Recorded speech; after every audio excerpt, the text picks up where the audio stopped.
जब एक लड़की शादी करके अपने ससुराल आती है तो एक डिफरेंट कल्चर से आती है, डिफरेंट जगह से आती है, उसका माहौल दूसरा हो सकता है, उसका रहन सहन दूसरा हो सकता है।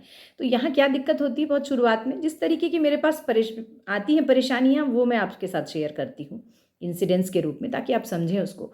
तो क्या होता है कि जब शुरुआत में बहुत जल्दबाजी कर देते हैं कई बार पेरेंट्स, लड़के के पेरेंट्स या लड़के के घर वाले कोई, कि बच्ची को बताने में ये चीज़ें कि भई ये हमारे घर का ये रूल है, ऐसे नहीं करना, ऐसे करना, या आपकी ये आदत ठीक नहीं है। तो वहीं से क्या होता है कि गाँठें पड़ जाती। मैंने सबसे पहले हमेशा ये बात बोली है कि जब भी आपके घर कोई आए, मतलब कि बहू बन के, तब आप एक बात का ध्यान रखें कि ऐसी आदतें जो घर को नुकसान नहीं दे रही हैं, ऐसी आदतें जो घर को नुकसान नहीं दे रही हैं, उसको करने दें। धीरे-धीरे बताएँ, धीरे-धीरे बताएँ, एक-एक करके। क्या होता है, हमारा ही बच्चा क्यों ना हो, मैं यहाँ पे मुझे लगता है कि शायद मैंने बेटा बहू या बेटी दामाद बोल के मैं थोड़ी-सी गलती कर रही हूँ। मुझे ये लगता है कि हर बच्चे के लिए ये है। मेरा सगा बच्चा भी हो, तो भी मैं ये कहूँगी, और मेरी बहू हो तो भी मैं ये कहूँगी कि मुझे टोकना नहीं है। क्यों? क्योंकि जब हम बहुत छोटी बातों पे टोकना शुरू करते हैं ना, आप ऐसे मत हँसो, आप ऐसे मत उठो, आप ऐसे बैठो, ऐसे कपड़े पहना करो, ऐसे उठो, इस समय उठो, इस ऐसे सो, वैसे बैठो। तो ये क्या होता है, बहुत सारी चीज़ें जब हम बोलते हैं ना, तो क्या होता है कि बड़ी चीज़ें हम नहीं बोल पाते। रीज़न, क्योंकि बड़ी चीज़ों का असर ही बंद हो जाता है। जब हम छोटी चीज़ों पे टोकेंगे, छोटी बातों पे टोकेंगे, तो बड़ी बातों का असर ख़त्म हो जाएगा। ये वाक्य हमेशा याद रखिए, आपको बहुत काम देगा। इसलिए कि ये जैसे ही हम छोटी-छोटी बातों पे रोज़-रोज़ टोकना शुरू कर देता है ना, उसका इग्नोरेंस शुरू हो जाता है कि इनकी तो आदत है रोज़ बोलने की।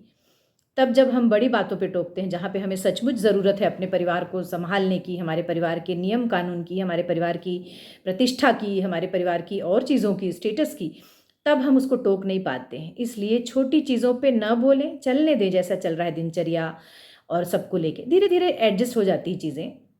थोड़ा साल 6 महीना देखिए, एकदम से नहीं बोलिए, और उसके बाद फिर धीरे-धीरे बोलना शुरू कीजिए। जब आप छोटी चीज़ों पे नहीं बोलेंगे, तो बड़ी चीज़ पे जब आप बोलेंगे ना, तो उसका असर बहुत अच्छा होगा। आप ये करके देख लीजिए, और अपने बच्चों पे भी करके देखिए। छोटी-छोटी आदतों पे टोकना छोड़िए, ऐसे मत हँसो, वैसे मत बैठो, ऐसे नहीं करो, फ़ोन को यूज़ मत करते रहो, ऐसा मत करिए। धीरे-धीरे बच्चे को समझाइए, कभी अचानक बोलिए, बिठा के बोलिए, असर होगा। लेकिन हर वक़्त चलते-फिरते टोकते हैं ना हम, तो पेरेंट्स के रूप में तो बच्चों को अच्छा नहीं लगता है। ये बात हमारे बच्चों के लिए भी है, और हमारे जो सन इन लॉ और डॉटर इन लॉ के लिए भी है ये बात।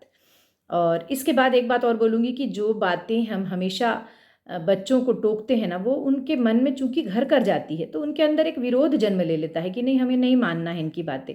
और ये आजकल के बच्चे हैं, यंग बच्चे हैं, इसलिए ऐसा होता है। तो हमको एक बात का ध्यान रखना है कि वो विरोध जन्म न ले, इसके लिए हमको उनका साथी बनना पड़ेगा पहले।